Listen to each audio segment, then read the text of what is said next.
in this building works your champion of justice, your public prosecutor, whose job it is to deal vengeance to the guilty and mercy to the oppressed. Come with us now as we look in on one of his daily dramas. Let's see the public prosecutor at work, waging his all-out war against crime. Routine to him, but a new and exciting experience for us. Shall we go in? These are three suspects brought here to play leading roles in our drama. Unwilling actors because one of them is believed to be guilty of murder. Willie Spencer, a small-time hoodlum who has appeared in many police lineups. Helen Ferris, hardened, cynical, typical of women who live just outside the law. And Mike Costello, a gangster capable of any crime. Representing the law is Detective Lieutenant Haver and the prosecutor's secretary, Patricia Kelly. Oh, how do you do? The public prosecutor's waiting for you. Just follow me.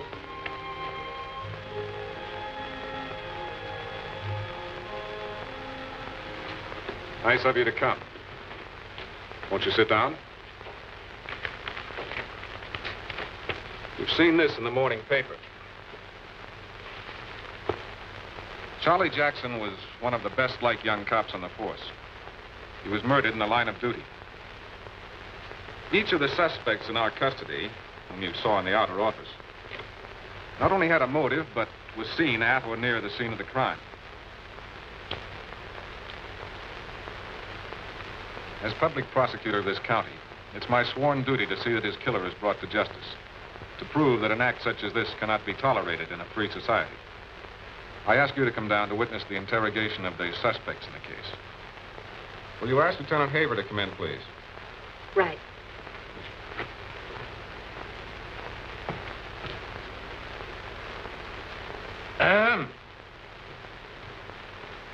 Now to get down to the case at hand. Lieutenant Haver and the homicide boys have been on this thing all night. So have I. I think we've got a pretty good start on this thing, Chief. You've seen the photographs? Yes, but I think our guest might be interested.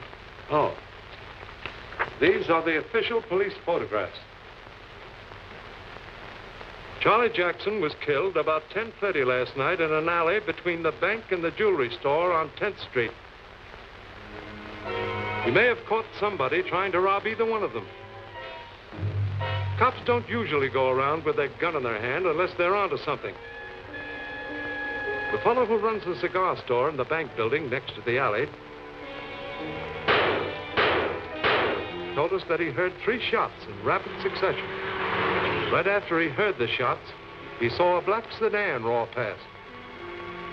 Just as he was calling the police, a young woman walked hurriedly past his stand. Her general description seems to tally with that of one of our suspects, Helen Ferris. We got there in a squad car 10 minutes later. Charlie was shot through the heart, went in front, and came out the back.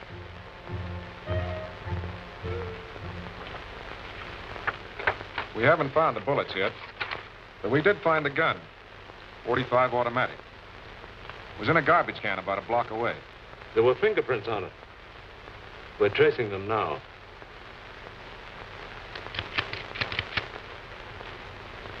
Without the bullets, it'll be hard to prove that this was the gun that did it. Well, we might as well get on with our questioning, Lieutenant. Who's our first customer? We picked Willie Spencer up on general principles. The traffic cop saw him on a corner near the scene of the shooting about 10 minutes before Charlie was shot. Willie's got a record as long as... I know. The last time Willie was sent up the river, Charlie Jackson arrested him. Willie claimed that Charlie beat him up before he brought him in. But there's evidence that Willie pulled a gun and Charlie had to take it away from him. Yes, sir? Send Willie Spencer in.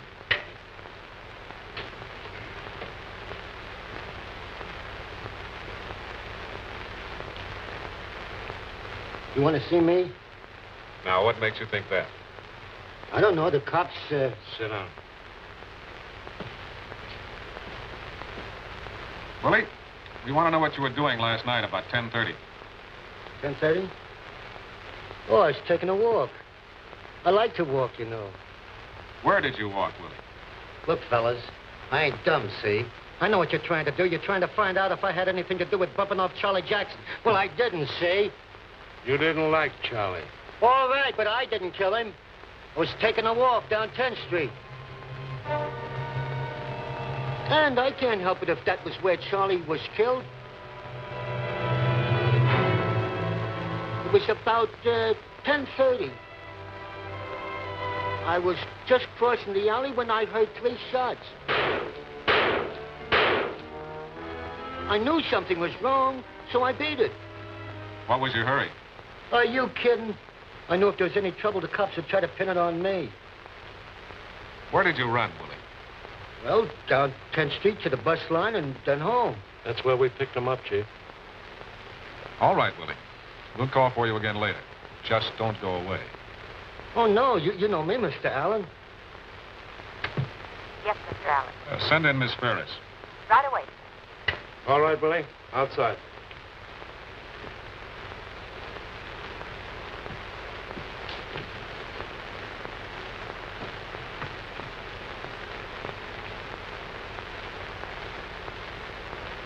Miss Ferris, won't you sit down? Cigarette? Cut the smart talk. What do you want? You're not very friendly. You know what I think of you and all of the cops. Miss Ferris, I'm aware that you don't like us. I know also that you resent the fact that I was forced to send your brother to the penitentiary for 30 years. You railroaded him and you know it. I know you think so. I know also that it isn't true. You'd never convicted him if it hadn't been for that cop's phony testimony. He got what was coming to him last night, and I'm glad of it. I'm only sorry I didn't do it. You sure you didn't? Sure, I'm sure. You think I'm crazy? And send my brother up for 30 years for doing nothing. What would I get for a murder rap? Don't be funny. Just what were you doing at 10:30 last night? I was in a movie. I see. Very convenient. Of what movie? Love on a Bus. Isn't that funny? A gal meets a guy on a bus. The bus breaks down, they fall in love. Her... You seem to have memorized the plot. It wasn't hard. I've got the ticket stub to prove it. You can check on it. Of course, you could have left the theater. In fact, we have reason to believe that you were in the vicinity of the crime when Jackson was killed. That's a lie. Maybe. Why, You're in a bad spot, Miss Ferris. You made a statement at your brother's trial about getting even with Jackson. It's in the court records. You have a motive which might explain Jackson's murder. In fact, you're the only one of the 3 suspects who does have a known motive. You see? Okay, so I was in the neighborhood. To keep a date. With whom? Simon McGowan.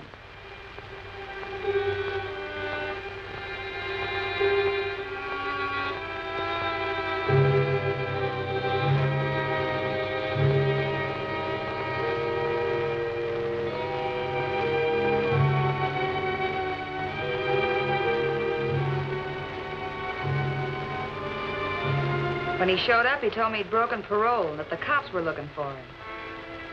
He needed $100 to get out of town. The guy must have been crazy, walking around the streets, and the coppers looking for him.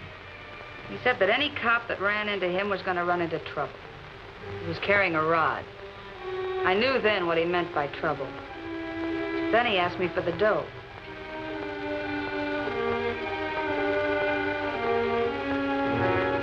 $18 was all I had, but he figured it ought to be more. Then all of a sudden I saw a cop. It was Charlie Jackson. I guess the sight of the cop sort of took the stuff out of Simon. I saw Jackson had turned into the alley behind the jewelry store on 10th Street. As soon as the coast was clear, Simon beat it. Then I heard 3 shots. I don't know where they came from, but I wasn't going to stick around to see. Especially when you were carrying a gun, huh? What kind of gun was it? A .45 automatic. I stacked it away at home. Ava, bring Mike Costello in. Well, you can go, Miss Ferris. But not too far.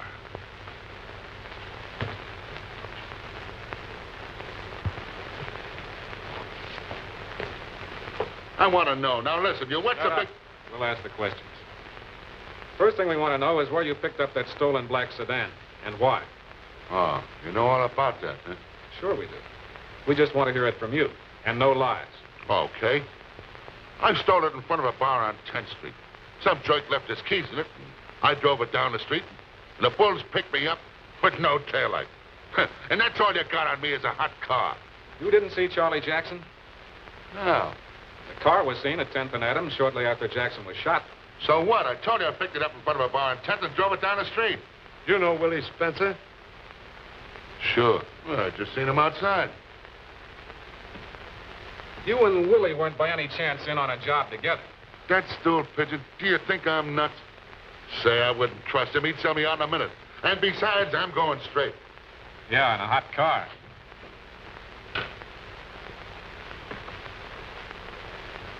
All right, thank you. Take Costello out, Lieutenant, and bring Spencer back in.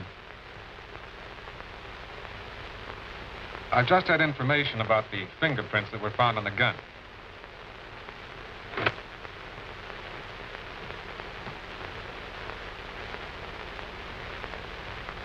Willie, we found a gun in a garbage can less than a block from where Charlie Jackson was killed. What do you know about it? Nothing, Mr. Allen. The prints on this gun, Willie, are yours. Well, a guy can have his gun stole, can't he? Was your gun stolen, Willie? Well, okay, I'm going to shoot square with you, Mr. Allen, because I didn't do it, see? But if I don't tell you the truth, you might try to pin it on me. All right, Willie, get going. Well, Mike Costello and I and another guy had a job planned. We were going to knock off the jewelry store. The other guy was a kid from out of town. He was going to make a hole in the joint near the end of the alley. Mike was going to pick up a car and wait for us at the corner. Well, my job was to hang around the entrance to the alley and keep a lookout. If I saw anything suspicious, I was to fire 2 shots in the air real quick-like. Both Mike and the kid would hear it and then scram. Then I was to ditch the rod and beat it. Charlie Jackson came into the alley to investigate, and you killed him. No, I didn't. I swear I didn't, Mr. Allen. Charlie Jackson turned into the alley all right, but he didn't even see me. I fired 2 shots in the air real fast like 2 it. shots? The cigar store man heard 3. Yeah, I know. Right after I fired twice, I heard another shot. That really scared me because I was using blanks. What? Yeah, blanks. Since that last time, Mr. Allen, I don't trust myself. I'm afraid somebody will get hurt, so I loaded the gun with blanks just so I wouldn't go off my nut. I put 2 shells in it. What kind of a gun was it, Willie? 45 automatic. You found it. This it? Looks like it. Oh, it's yours, all right. It's got your prints on it. I can give you the name of the store where I bought the blanks. They'll remember it. Maybe you can also tell us who fired the 3rd shot. Well, All right, Willie, we'll look into it. I'm sure you won't mind waiting while we check. Lieutenant, have all 3 of these people back in my office in 5 minutes. In the meantime, I'd like a few words with our guest. You've heard the stories of the 3 suspects in this case. Perhaps you know which one of them, if any, killed Charlie Jackson. I think I do. One of our suspects made an obvious slip. A slip that may lead to the electric chair. I'll be back in a few minutes with my solution. And in the meantime...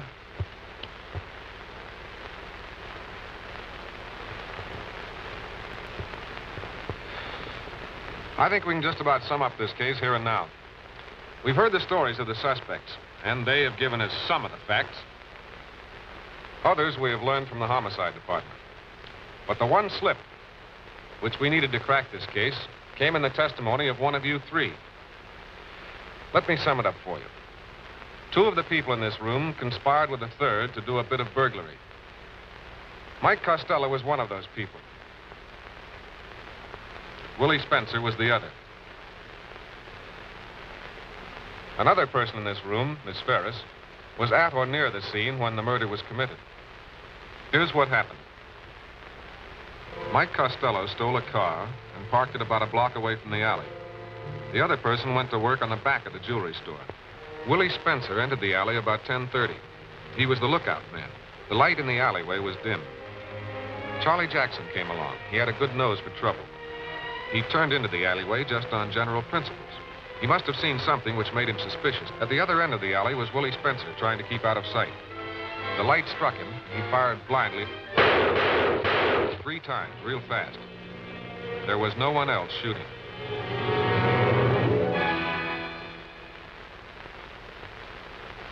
One of those shots caught Charlie Jackson right through the heart. No, they were blanks, I told you. No, Willie, they weren't blanks. You forgot one thing when you manufactured that story.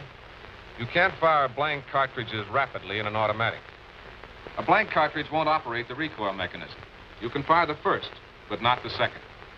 Look, I'll show you.